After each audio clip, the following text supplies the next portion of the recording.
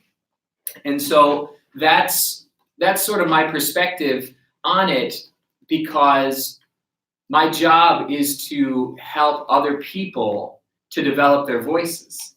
And since the voice is deeply connected to a soulful part of us, it's inseparable from our inner journey, we have to know that every step forward that we make with our singing voice, our inner journey kind of takes a step forward. And on the flip side, as we develop more as people, magically our voices just sort of come along for the ride. I've seen it time and time again in my own life and in all the teaching I've done. People are so linked spiritually and vocally, and you can't even try to separate it. So I try, when I'm teaching or doing my show or writing a book, to never forget that, to never let it just be all technique, and to never let it be all just sort of like, hey, you can do it, go, go, go. It's got to be this blend of excellent singing and a feeling of, can I merge my inner life with the voice that I have? All right. So those are just some thoughts, but I have many more, which I won't get to now. But I hope that helps you. And then as for my book, that's coming out sometime in 2020. We're working on the final stages. It's called Sing Like Never Before. And if you'd like updates on its progress, you can go to singlikeneverbefore.com. Just sign up, and we'll just keep you posted on release date and things like that. We're not going to spam you, just give you some details on when it's coming out. I think it's going to be something that'll really bless you. It's got a lot of pictures and art, and it's very fun and funny and vibrant, and also gives a lot of good information as well. So take a look for that, and thank you, Sammy, for your kindness. And now we're moving on to Janet. Janet says, I do find sometimes it's difficult to move from an exercise to a song. Yes, it is.